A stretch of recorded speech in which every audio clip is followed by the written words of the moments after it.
I thought I'd begin by talking about all of humanity. Start with a small subject and then build up like that. All of humanity can be divided into three groups. Group A is made up of those people who live off their stock dividends, the interest on their bonds, their land and mineral and oil royalties, and the rents they collect.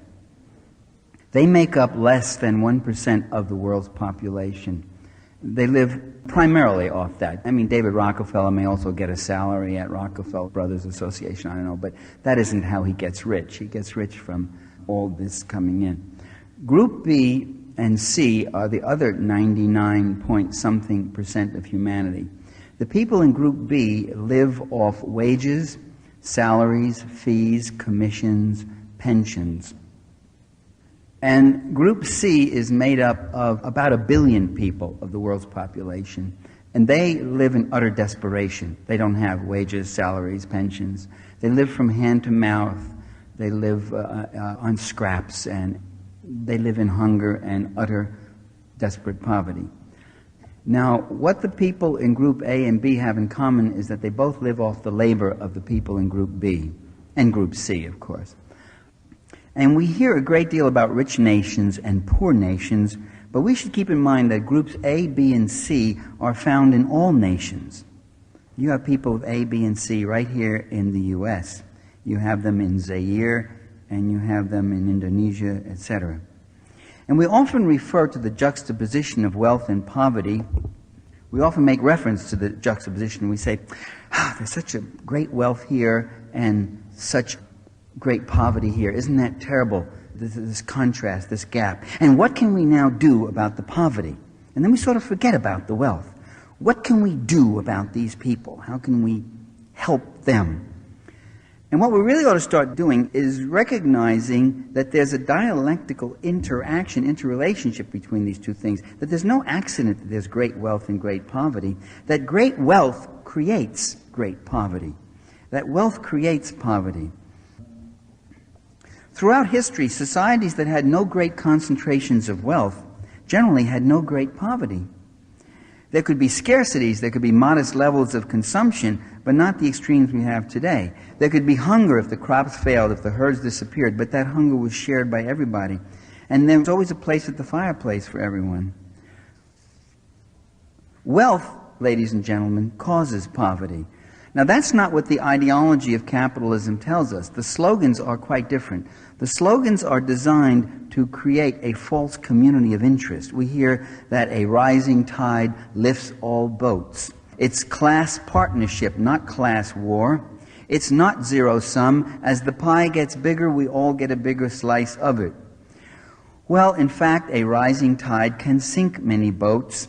Most of the gains that we have won have not come from a larger pie, but through democratic struggle. It is zero-sum, and that is what the people in Group A are keenly aware of.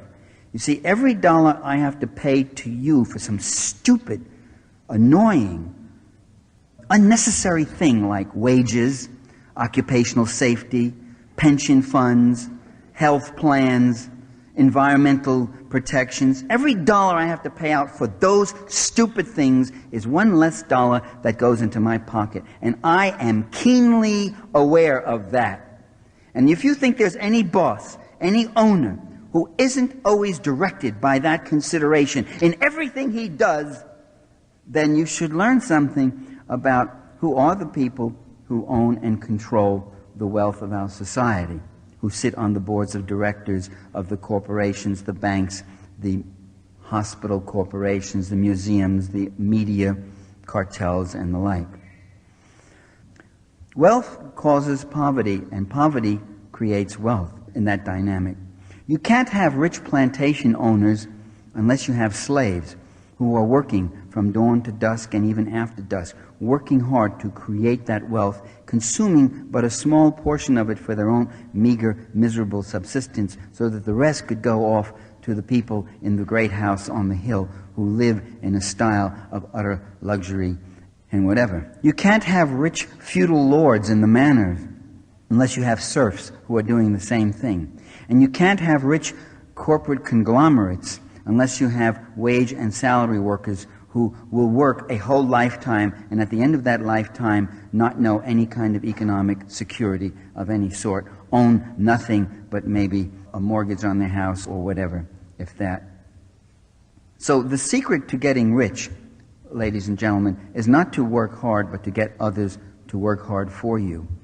I've had that in one of my books, and I got a letter from a student out somewhere, I forget where, I think in Midwest somewhere, who said, "Dear Professor Parenti, we are using your book, and on page 28 or something, you say, the secret to getting rich is not to work hard, but to have others work hard for you." And then he said, "I think that's very good advice. Could you tell me what would be the places where I could go, where I could get people to work hard for me at very low wages so that I could get as rich as possible as soon as possible?" Snicker, snicker, you know. Wise guy. So I took his letter. It was signed Theodore something the Third, right? So I wrote across the top, I said, "Dear Teddy, some jackass sent me this letter and signed your name to it," and I mailed it back to him. And I don't think that was the answer he was expecting. But as wealth concentrates, poverty spreads. The number of people living in poverty today throughout the world is growing at a faster rate than the world's population. And wealth is concentrating in vaster conglomerates. Now, why is that happening? Why do people in some countries work for 18 cents an hour? Would you work for 18 cents an hour? No, you wouldn't. Now, why is that? Is it because you're so much more resourceful, so much smarter than the Indonesians? Is it because you have higher self-esteem than the Zairians? Why is it you wouldn't work for 18 cents an hour? Well, it's because of the level of democratic struggle where we happen to be at. If conditions got ratcheted down and grounded down, the day might come when we might be working for 18 cents an hour. The Indonesians worked that way because of the relative conditions of labor and capital, because of the relative conditions of democracy versus plutocracy, because of the relative conditions of poverty and wealth. And so what you have is this struggle. The Indonesians and the Zairians and the people in Asia and Africa and Latin America are also the victims of what I call maldevelopment in my book Against Empire. The poverty of the third world is not an original historical condition. It's not a neutral, natural historical process. They're not that poor because they just live in those warm climates and they're lazy. That's what I learned when I was a kid in school, that people in tropical climates just can't get it together. They have too many kids, they like to dance too much, and they just don't concentrate and aren't hardworking, and so that's why they're so poor. You know, they're stupid people, not like us. That's not true. I'm glad you're laughing. It's true. It's true. Okay, Walter Rodney, who was later assassinated, a Caribbean, wrote an interesting book entitled, a very interesting title, How Europe Underdeveloped Africa. What's interesting about that is the use of the word underdeveloped as a verb. How Europe underdeveloped Africa. Rodney was pointing out that Africa, you know, had a level of production, consumption, civilization, that the people in Africa were quite capable of building this remarkable country that they had, countries, I should say, sorry. In fact, when Cecil Rhodes and his cutthroats went into the ancient kingdom of Zimbabwe, which he then modestly renamed Rhodesia after himself, now renamed Zimbabwe, but at that time they came upon architectural artifacts which they couldn't figure out how they were built. There wasn't any plaster, there wasn't any nails, and you couldn't get a slip of paper between the massive stones. How did they calculate? How did they do these things? They had no idea. They were too busy, of course, killing the native denizens of these lands and taking over their lands. And that's what happens to these people. Their lands are taken from them. Their lands are taken over and given over to commercial cash export crops, to mining and minerals. The goal of capitalism is to transfer living nature into commodities and commodities into capital. That's the constant goal, is to take nature. Nature is one of the natural resources which you then use, which is one of the sources. There are just two sources of wealth. That's nature, the land, the minerals, all these things, and the human labor power that you put into it to transform those things, to make them marketable and give them exchange value. So these societies, self-sustaining, self-employing, give way to wage labor. They give way to utter destitution. They give way to shanty towns, to disease, to underemployment. And that process went on in Africa and India. That's a process that began even in England in the late 18th century with the English peasantry, of deracination, driving people off the land, de-skilling, and turning them into subsistence labor. Take the case of India. In India, in 1800, India was exporting more textiles to world markets than England was. Between 1800 and 1830, the Brits went in with their gunboats and they de-industrialized the great textile centers of Dhaka and Madras and drove those people back out onto the land to go raise the raw materials, the cotton, and put up prohibitive tariff barriers against Indian goods in England and such. And that whole relationship transferred, and the Indian textile market was destroyed. By the way, the Indian terms are still used in textile. Madras is a pattern, right? Paisley, those are Indian things. India's debt from 1850 to 1900 grew by 53 million pounds. The per capita income in India in that time declined by 65%, almost two-thirds. So India was being underdeveloped, you see. That's why I don't call them the underdeveloped world or the developing world. Even the developing world, which is a euphemism for underdeveloped, still implies that the original condition was poverty, and now they're these late blooming developers. They're finally developing and catching up. They were not underdeveloped, they were overexploited. Friedrich Engels, Karl Marx's collaborator, who we are all taught is irrelevant and has nothing to say, he took a trip to Ireland in 1856. And Ireland now is the oldest of Britain's imperialisms, 800 years. And they're white people, they're Caucasians, Europeans. I make that point because I want to make clear that the function of imperialism is not racism. Racism is a very good rationale, and it's a very good weapon and a bludgeon to be used. When you starve people out, when you destroy their villages, when you murder their men and rape their women and spit their babies or enslave them to build the mines and all that, you have to justify that, and so you say they're moral inferiors, they're savages, they're animals and all that sort of thing. But you didn't go there because they're black. You went there because their land had wealth in it, and you wanted to exploit them and use them. And you'll do that to whites. The first imperialisms were against other Europeans, Ireland and Eastern Europe. And that's how Western Europe began its first capital accumulation and colonizing. And this is what Engels says as late as 1856 now. We've already had, by then, about 400 years of British imperialism in Ireland. Quote, "How often have the Irish started out to achieve something, and every time they have been crushed politically and industrially." Get that. Not just politically, which is always what's focused on, but industrially too. Never mentioned. By consistent oppression, Engels goes on, they have been artificially converted into an utterly impoverished nation. Now the key words there are artificially converted, you see. It's not that they were just naturally poor. They were artificially converted into poverty. The poorer I can keep you, the hungrier I can keep you, the harder you will work for less. And that's when you line up for a job that's 18 cents an hour. The Mayan Indians in Guatemala, in the early 16th century, before the Europeans came, had a better diet, more calories, more protein, and better conditions of health than they do today. They had more artists. They had more musicians, more architects, more horticulturalists than they do today. They're not underdeveloped, they're overexploited. They're not underdeveloped, they're maldeveloped. And these conditions are brought about by a process of capital penetration, market domination, superior mobilization of force and violence, and then the expropriation of land and labor.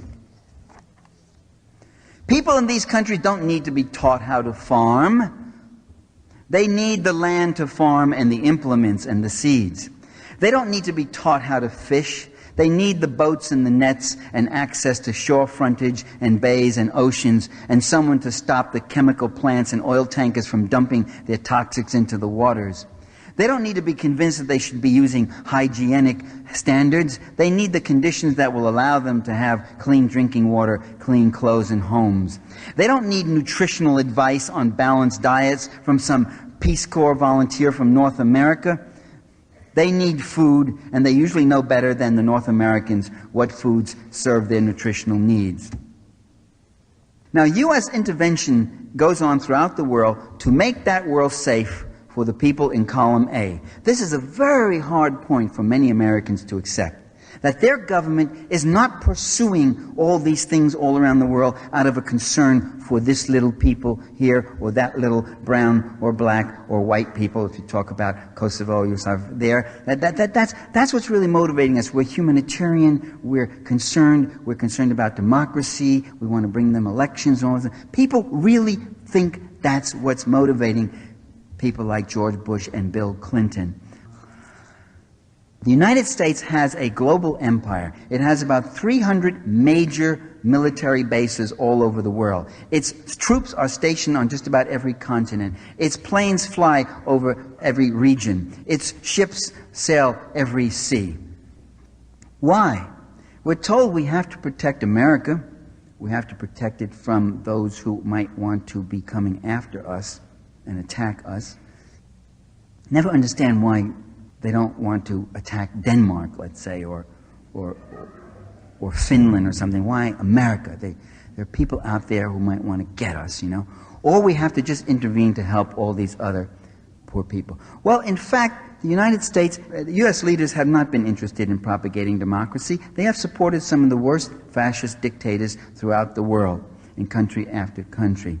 And they have, in fact, overthrown any kind of government that has tried to perform any kind of redistributive politics, that is, has tried to in any way cut a somewhat better deal for the people in column B and C as opposed to the people in column A. And when any government or any movement tries to infringe on the overweening privileges of the people in column A, that's when U.S. force comes on them. It happened in Portugal during the Colonel's Rebellion in the 1970s, whether it be a Christian socialist government as in Nicaragua under the Sandinistas, a social democracy coalition in Chile under Allende, which was a popular front of a diverse number of parties, democratically elected, overthrown by the CIA. In Jamaica, another social democratic coalition under Michael Manley, overthrown by the CIA. In Greece, under Papandreou in 1965, democratically elected government. The Dominican Republic under Bosch, democratically elected government. Or it could be a Marxist-Leninist government as in Cuba, Vietnam, and North Korea. Or it could be an Islamic revolutionary order as in Libya under Gaddafi. Or even a conservative militarist regime as in Iraq under Saddam Hussein. Saddam Hussein was CIA. He was put in by the CIA. But he wanted to cut a better deal on oil, you see. Saddam Hussein also put in very unsavory and unnecessary and ridiculous things like free health care and free education in Iraq. Those are the kind of things which indicate that you are suspect, that you are not properly dedicated to free market neoliberalism. And you then will have to be dealt with. And there were people in America, I remember students saying to me, I cannot believe that my country is bombing Iraq and killing all those people simply because of a question of oil. They're doing it because they want to rescue the Kuwaitis. I said, no, they're not. The Iraqi army is leaving Kuwait and they're still killing them. He said, I cannot believe that. I have faith in George Bush, who was president at the time. And that's a scary thing to hear it from a young person. You have faith in George Bush? I trust him. I said, you have faith in George Bush the way my Italian grandma had faith in St. Anthony? I mean, you light candles to George Bush? You say, oh, Georgie, Madonna. Is that what you do? What do you mean you have faith? What is this religion we're dealing with here? You trust George Bush? You're not supposed to trust him. I mean, trust is something that you reserve only for very close friends and relatives and loved ones. And even them, check them out once in a while, right? The whole essence of democracy isn't trust. The essence of democracy is distrust, you see. It's accountability, it's answerability, it's exposure, it's challenge, it's debate. It's explaining yourself, please. George Bush, Jesus Christ. He would get up there and he'd say, I'm going to get Saddam Hussein. You know, that dynamic way he talked. Oh, Georgie hit me. Oh, wow. There was a very cruel feminist, a cruel feminist who once said, George Bush reminds every woman of her first husband. Which I laughed at, you know, and then I started thinking about it, and I called my ex-wife. I said, do I remind you of George Bush? She said, what are you talking about? I felt better. We all have our moments of insecurity, you know. The public record shows that the United States is the foremost interventionist power in the world. One of the reasons for intervening is to protect direct investments or to create opportunities for new investments or to take over what are potential resources that are there. In Somalia, for instance, you had 2/3 of the country was under contract because of oil reserves that had been discovered in Somalia. And that's when Bush sent troops into Somalia. You remember that? And again, we had our Boy Scout liberals, our friends, saying, I can't believe he said would send troops in there for anything. He's going there because he said there's a famine and he's going to help them. And you have to say, helping the starving Somalians with Marines and tanks and guns, and how does that feed them exactly? I mean, when did George Bush ever indicate in all his entire political career that he cared about starving Africans? There was famine in about 7 countries in Africa. Why did he go into Somalia? What about all the other places where hunger was being... You know, later on he wrote a book with Brent Scowcroft admitting that the whole war in the Gulf was about oil. He said it was about oil. It's interesting. In 1907, Woodrow Wilson, who was later to become President of the United States, he recognized the support role that the capitalist state plays on behalf of private capital global investments. Quote him, since trade ignores national boundaries and the manufacturer insists on having the world as a market, the flag of his nation must follow him, and the doors of the nations which are closed against him must be battered down. Isn't that interesting imagery? I mean, just come right out and they say it. Concessions obtained by financiers must be safeguarded by ministers of state, even if the sovereignty of unwilling nations be outraged in the process. Colonies must be obtained or planted in order that no useful corner of the world may be overlooked or left unused. And later, as President of the United States, Wilson noted that the U.S. was, quote, involved in a struggle to command the economic fortunes of the world. Now, more important than protecting particular holdings of specific corporations is protecting the whole process of investment and profit. And that means preventing any country from developing a competing social order, any country from developing a means whereby they start using some portion of the land, the labor, the resources, and the markets and the capital for things other than private capital accumulation, where they start using it for the people in column B and C, rather than for the interests of the people in column A. The goal is to prevent the emergence of competing social orders and obliterate all workable alternatives to the capitalist client state. That's exactly what the targeting of Yugoslavia was about. Yugoslavia was one of the very few countries that refused to join the World Trade Organization. Yugoslavia had no interest in becoming a part of NATO. Yugoslavia retained some semi-socialist economy. The goal was to divide, dismember Yugoslavia, play ethnic groups against each other, cripple their economy, and then go in as the humanitarian rescuers, even though you've been the greatest instigators of the war itself. There's nothing terribly original about that. Milosevic is demonized as the horrible demon. Gaddafi was demonized as the terrible demon, and then he was bombed, attacked, and sanctions were put on Libya, and the Libyan economy was severely crippled by the sanctions.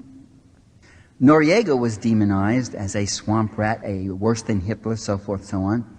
Saddam Hussein was demonized as a Hitler, so forth. Milosevic, who is not a Hitler, who is not even a Saddam Hussein, is now called worse than Hitler, images of the Holocaust and all sorts of atrocity stories, mass graves that have never materialized, and on and on. And once again, we have people being led into the hubris of bombing and killing and destroying another country out of humanitarian concern. Doing it, though, with humanitarian bombs. Imperialism today is now beginning to go by another name, and the name is globalization. Colonial oppression came with the Gatling gun, the gunboats, the missiles, and all of that. But there's another instrument used, and that's the pen and the treaty. And what we have is the North American Trade Agreement, NAFTA, the General Agreement on Tariffs and Trade, GATT. When I was a kid, I used to watch the old gangster movies. A GATT was a gun that you held to somebody's head to extract from them. It's a very good acronym, because that's indeed what GATT is. These are international agreements that have one thing in common. They're designed to dramatically increase the power of transnational corporations while undermining consumer and environmental protections, labor unions, and most of all, democratic sovereignty. What we are facing with the World Trade Organization, WTO, is a silent coup by international monopoly capital. A silent global coup. It's presented to us as again, a neutral, natural process. We're going global. The economy is just global. In the early days, economies were local. Then they became regional. Then they became national. And now they're just international. And we've got to, just get with it. Well, NAFTA has brought a 50% increase in the number of maquiladora factories south of the Mexican border. Plants that batten on poverty wages, child labor, miserable work conditions. Many Mexican children don't attend school despite the compulsory attendance rule. Since NAFTA, incomes of poor Mexicans have been cut by 50%. Poverty has spread from 30% to 50% of the population, and maquiladora profits have skyrocketed. NAFTA and GATT have also brought a precipitous rise in toxic waste and other environmental devastations. The World Trade Organization is an international body made up mostly of corporate executives and lawyers, elected by nobody, self-appointed, unaccountable to no one, meeting in secrecy, no conflict of interest restrictions against them, who now have the right to veto any law passed by any country in the world if it in any way infringes on the interests of corporate capital investment. That's a rather remarkable thing, isn't it? That's a staggering thing. So, you see, the important thing here is what's lost is not this will undermine all our good environmental laws, our good consumer protection laws, this will undermine our labor protection laws and all that. Good laws have often been repealed and rolled back, and then you fight and you try to get them back in, or better laws or whatever. This will undermine our very sovereign right to have such laws, you see. That's a whole different quantum leap. What they've done through this subterfuge of international agreement is create a pseudo-global oligarchy, super powerful, which now has supreme power, unaccountable to anybody. I'll give you some examples. In its first ruling in 1996, the WTO responded to complaints from Brazil and Venezuela by overturning a section of the U.S. Clean Air Act that prohibited the import of contaminated gasoline. They say that prohibition was a non-tariff restriction on trade. So our sovereign right to have a clean air bill has been overruled by this group called the WTO that sits in Geneva, I don't even know the names of the guys. The U.S. has been often the aggressor in WTO complaints. It sued the European market for banning the import of meat treated with growth hormones and for giving preference to small Caribbean banana companies over two great transnationals. In both cases, the U.S. won the WTO decisions. All of the WTO prohibitions are directed against public authority. All its supranational protections are on behalf of private corporate power. Any public service we have today is potentially open to challenge as an unfair interference with the private market. Anything that goes on. The province of Ontario in Canada was deliberating. They were debating about having a single-payer auto insurance plan in the FTA, or it could be under GATT. Propositions, all of them that apply. 9 private insurance companies in the U.S. took Canada and said, this is an infringement on our market opportunities. This is called lost market opportunities. Any public service that creates lost market opportunities for a private corporation from another country under the guise of free trade, they can sue, and you can have your single-payer public insurance, but all you have to do is pay us the market equivalents, each one of these companies 9 times over, so we're compensated for the market we've lost.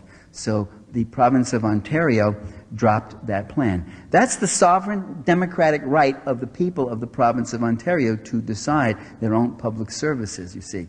The goal is to roll back all public services. Under the GATT gun, Denmark imposed a ban on any products imported into the country that were made in whole or part from endangered species. This was overthrown also as a restraint on trade, a lost market opportunity. Selective purchasing laws that some states have are now treated as restrictions on trade. The state of Massachusetts and 30 other cities and states are saying they don't want contracts with companies that do business with various human rights violators, etc. There's a thing, what I call patent imperialism. In India, for thousands of years, the neem tree has been cultivated by hundreds of thousands of Indian farmers. The neem tree is a pharmaceutical wonder. It's used for various treatments. It has a lot of healing and nourishing properties, actually involving, I have it here, I was saying thousands, I couldn't remember, 200,000 farmers in India. Well, the pharmaceutical companies caught wind of it, and they took out a patent on the neem tree, which makes them the monopoly owners. The World Trade Organization protects private corporate patents and ruled in their favor. And now, you Indian farmers who have the neem tree, you now work for us, and you cannot market those products except through us and by us, and we will decide what the terms are and how much you get, and you're going to get very little. Just recently, a corporation in Texas took out a patent on basmati rice.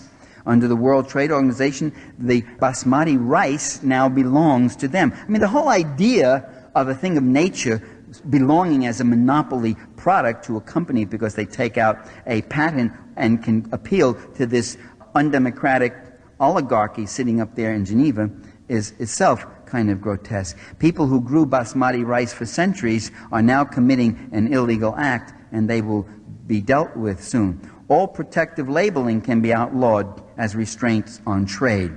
Under the guise of free market deregulation, we're getting a global monopoly regulation. When they call this deregulation, when they call this free market, don't believe in the word. It isn't free. The free market, ladies and gentlemen, the free market was never free. It was never free except for the people who had the money. It's a free market if you've got plenty of money to get in on it. But it's not free. It's very much controlled by the people in column A. And the terms are set up to suit their interests.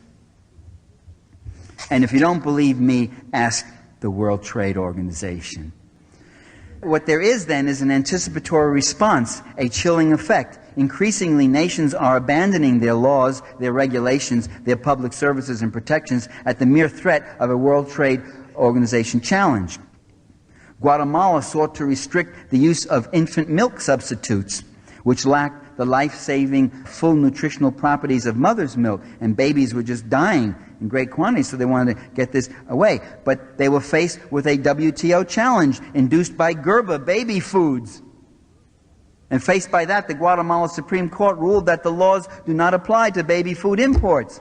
So the babies will die so that Gerber can keep its market in Guatemala.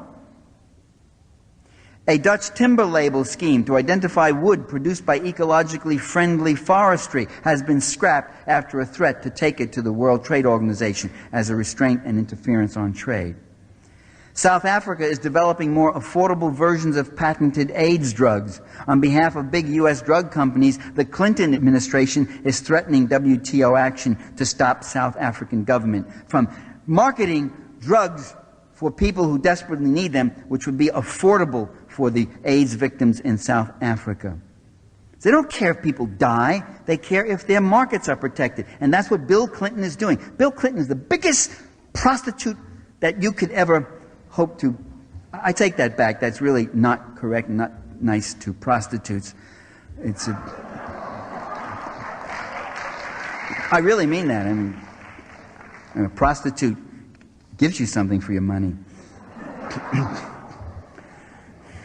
That's not free trade. That's not free trade when you go to South Africa and say, no, you cannot produce those generic drugs at so much cheaper. Supposedly, free trade is about producing a better product cheaper. And here you're saying, no, you can't produce them. That's monopoly control through the World Trade Organization. And yet they call it free trade, you see. Because it's the government that's doing it. And the government can't be interfering in this stuff. Of the first 100 decisions brought before the World Trade Organization, all 100 were decided in favor of the giant corporations. No wonder there's a chilling effect. Canada banned the gasoline additive MMT as a public health risk and a pollutant. MMT is believed to attack the human nervous system. Well, Ethel Corporation in the United States markets MMT in its gasoline. And they went to the U.S. Trade Representative and they said, let's take this to the World Trade Organization. Or to, I think in this case it was a NAFTA thing. And they were suing Canada for $251 million. Well, the Canadian Parliament just caved in. Now, you can't blame them. As I say, you look, every decision that comes down the pipes goes in favor of the corporations. So rather than paying out $251 million or face sanctions, the Canadians backed down, fearing they would lose the case. They repealed the ban, so MMT is now in the air in Canada. It's in the air here. As you know, there isn't an invisible screen. That air goes all over the globe. And they paid $13 million in damages. They also paid Ethel's legal costs, which was millions more. And they had to publicly announce that MMT is safe, in direct contradiction of their own environmental agencies and scientists. Now it's turning around. The state of California is banning MMT. I think it's called something different in the States. What is it? MTBE. Thank you very much. MTBE. And a Canadian oil company is now under NAFTA suing and saying this is a restriction, a restraint on trade. And so it's very likely, and I live in California, it's very likely that we will have the opportunity to ingest and breathe in as much MTBE. We're going to have the opportunity to be able to take in as much of that as they want us to. You see, corporate capitalism is a very jealous, insatiable system. It siphons up everything. It has never tolerated a public sector. It gets very uncomfortable at the idea that there are people who can work, create services or products, and other people who consume it, can buy it, the money goes back and all that, without the people in column A getting a fix on this. They really don't like that. They don't like, for instance, public universities. The idea that you can employ people, you can educate people, you can do all this without someone making a profit. They don't like public hospitals. The idea that you can have doctors working, trained, able, patients being helped, the whole system being financed, and nobody's making a profit. We're being shut out of this thing. If you can keep demonstrating things like that you can do all sorts of things, you know, public water systems, all sorts of infrastructure things, public libraries. The day may come, you know, when a book cartel like Von Holzbrink in Germany will sue, if MAI was ever passed, could sue the state of California or Berkeley, California, where I live, for having a public library. It's a lost market opportunity. All those books in there, which are books which people can take out for free, which they would otherwise have to buy from us. So the idea that these things could happen, which demonstrates the utter superfluity, the utter parasitic nature of the people in column A, the idea that those things happen has to be stopped and has to be rolled back and done in. Now that's not the way, of course, they present it to us. I just want to share this. An article in the Financial Times, September 1999. It was an interview with Mike Moore, who happens to be chairman of the World Trade Organization, just appointed head of the World Trade Organization. He's a New Zealander. And it says that Mike Moore is a committed champion of the underdog, the son of a poor New Zealand farming family. He was a social worker and union official before he entered politics and served briefly as Prime Minister of New Zealand. He says he knows what it's like to be struggling and vulnerable. Now listen, forget the class people come from. It, of course, can influence them greatly if they stay loyal to their memories. But look at the class that people are in bed with. These guys always tell you about their poor origins, you know. Well, George Bush couldn't. He was born with a silver spoon. But Richard Nixon never stopped, never tired of talking about the little drugstore his dad owned in Whitaker, California. Lyndon Johnson talked about the little classroom that he taught those Mexican pupils in back when he was just a school teacher. Ronald Reagan talked about how his dad was unemployed during the Depression. They like to talk about their humble, regular origins, but you've got to look at the class they're serving, the class they're working with, not the class they say they came from. Let me go on with the Financial Times. He says, Mr. Moore's social idealism, there's all sorts of quotes about him. I instinctively on the side of those who get knocked out, who can't get the benefits, who can't engage, all that stuff. He says, his social idealism is as unusual in the stuffy diplomatic environs of the WTO as his chummy, no-nonsense manner. He just got a regular guy. He eats in the WTO canteen rather than the executive dining room. This obviously, then our interests are perfectly secure, aren't they? By the way, the WTO canteen conjures up an image of formica tables and fluorescent lights and styrofoam cups. The WTO canteen in Geneva has mahogany tables, full glass walls that look out over mountain views and is utterly beautiful. So I would eat there too, probably. He's annoyed about the WTO being increasingly under attack from vociferous and well-organized opponents of globalization. That's us. We're vociferous and well-organized. Well, you know what vociferous? That means getting your voice heard. That means speaking back. That means being an active agent of your own life and interests. And well-organized. You know what? That's another word for that. You know what that's called? That's called democracy. And those guys wouldn't know it if it hit them right in the faces, you know.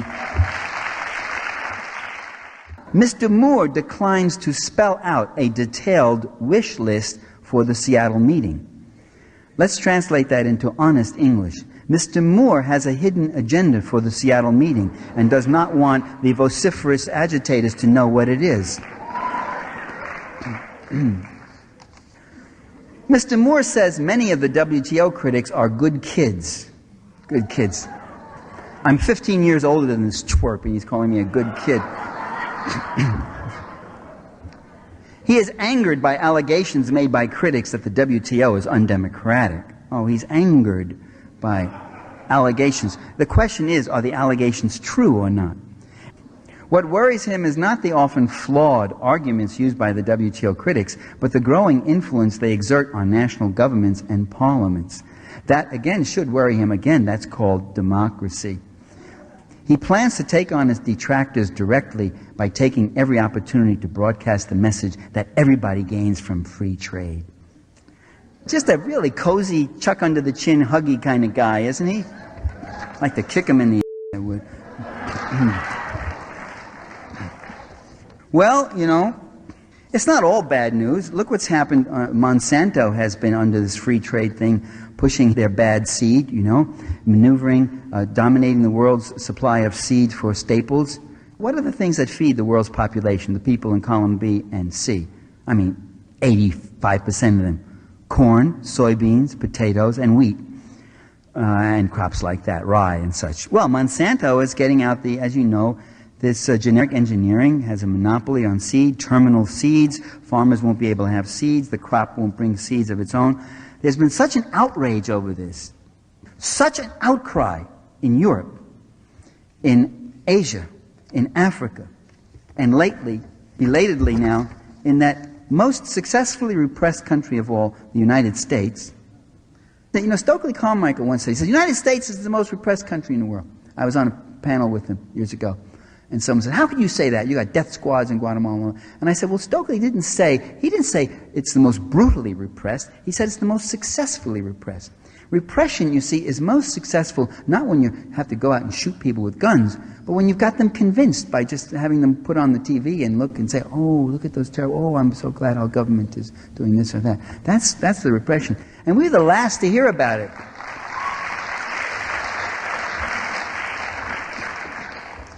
Repression is when you can get 90% of the high school students in America be able to name the Three Stooges but can't tell you what the WTO is, you know. That's repression. That's successful repression, keeping people in the dark. Well, there's been such an outcry against Monsanto that it looks like the whole process of terminal seed is unraveling. Gerber and Heinz Baby Foods, two leading manufacturers, have announced in July that they would not allow genetically modified corn or soybeans in any of their baby foods. Now, wait a minute. Isn't that the same Gerber you said who was pushing those infant milk formulas on the people in Guatemala? So why were you criticizing them before? Well, why do you think they're doing this? They're not doing this because they suddenly got religion. They're suddenly saying, oh, I'm worried about the people. I'm worried about the food. They're doing this because they're worried about a consumer rebellion, that people are so up in arms that they won't buy their baby food. It's in their own interest. But that's okay. If you can get them to come down on the right side in their own interests, which isn't too often because our interests are really quite contradictory, then you're winning a real victory. So what's happening with this whole bioengineering thing is it's already unwinding. It's sort of going into Chapter 11. It's going the way of the nuclear industry in this country. Now that fight took 20 years. This one seems to have taken about 8 or 9 months. It's really hopeful. There are those people who will say to you, well, what do you have, Parenti? A conspiracy theory? I mean, you think there's some conspiracy? These people up there are just trying to manipulate us and do all this control? Do you think there's a group of men sitting around in a room? That image somehow is supposed to be so devastating. Sitting around in a room, I say. Oh, no. They meet on carousels, you see, and they talk to each other like that. Say, what should we do about trade opening? How can we stop the rollback? Or they sometimes skydive. You ever see them grabbing each other's hands and they're going down and they talk about what they're going to do next? Their secret wish list. Of course they meet in rooms. Where the hell else do you think they meet? There are plenty of rooms. There are plenty of rooms in the White House. There are plenty of rooms at the Council for Foreign Relations. There are plenty of rooms at the Trilateral Commission. There are plenty of rooms at the Bohemian Grove. There are plenty of rooms at the Knickerbocker Club in New York. There are plenty of rooms in the State Department, in Langley, Virginia, at the CIA. There's lovely rooms at the Washington Post. There's a dining room every evening. Some editors meet with people from the corporate or governmental world and talk about what's happening. Nobody confabulates. Nobody communicates more often, more frequently, more persistently than the ruling elites and the people who own the land, the labor, and the capital of this country and the whole world. Of course they consciously plan. Of course this system has these dynamics that sustain itself, but no system can automatically sustain itself. Every system needs a conscious element of the owning class, which is called the ruling class, which goes out there and whose job it is to make sure that there's no opposition, to discourage them, to give interviews to the Financial Times and tell them, I'm sick of these people attacking us, we're helping everybody, we're for the little guy, I'm for the little guy, I come from poor origins. That's all they ever do. That's all they ever do, and they know what they're doing. And just because you don't know what they're doing doesn't mean they don't know what they're doing. Let me tell you, conspiracy, consciously pursuing their interests, they don't do anything else but consciously pursue their interests. You consciously pursue your interests. You make calculations about what you're going to do this summer. Should I get a job? Or this? Should I move somewhere else? What am I going to plan for that? So forth. What makes you think David Rockefeller doesn't do that? Teachers will combine and plan to organize to better their well-being. Nobody says anything. Farmers will organize and try to fight back and pursue, get price supports, do this. Nobody says anything. The minute you ascribe conscious intent to the ruling corporate elites who own 80% of the wealth of the world, the minute you ascribe conscious intent to them, somebody says, what do you got, a conspiracy theory? I mean, it's a credible phenomenon when you think about it. Where the hell did it come from? I really don't know, because it's not exactly taught in the schools necessarily. Although I just heard myself described as a conspiracy theorist in some little review blurb. So I guess it's everywhere. Well, you can call that conspiracy. I call it people pursuing their conscious class interest. The alternative is somnambulist theory, or sleepwalking theory, or coincidence theory. It's just a coincidence. I don't know, stuff just happens, you know. We were all in Uruguay, and like there was this thing, and like we had this agreement, you know. I don't know how it happened, and like it just happens, you know. Yeah, right. And David Rockefeller gets up in the morning and says, "What am I going to do today? I'm going to pursue my interest? No, that would be conspiratorial. I won't do that. I'll just la float along, and it'll all just." It's remarkable how it really works, you know. Well, what we have to do is keep fighting back, and we have to educate ourselves, organize and agitate, and let them know that this is not going to happen as easily as they think. The people in column B and C have to realize that the people in column A are not in the same boat with them, that they're living off our backs. The nature of political power is such that when you ask, do the people have power? Well, let me tell you, the people are the substance of power. Power can only come from the people. It's like asking, does Saudi Arabia have oil? The oil is there, but others are extracting it and using it for their own purpose. And the people are the very substance of power. And what we have to do is find means of organizing, of withholding our empowering responses, of pressuring and agitating. Oh, they don't care what we think. Oh, don't think that for a moment. They care what you think. They are listening. They're watching all the time. Oh, man, are they watching. You just heard the little scraps I read from you from Mike Moore's interview. Half of what he was saying was concerned about the opposition that's been arising to WTO. They get very worried because they know that they are sitting up on top of that giant pyramid, which is the great corpus of humanity, and maybe with a few good shakes and struggles we can topple them someday. So the answer then, the secret, the response I have can be summed up in 3 words: democracy, democracy, democracy, and let's have more of it. Thank you, ladies and gentlemen. That was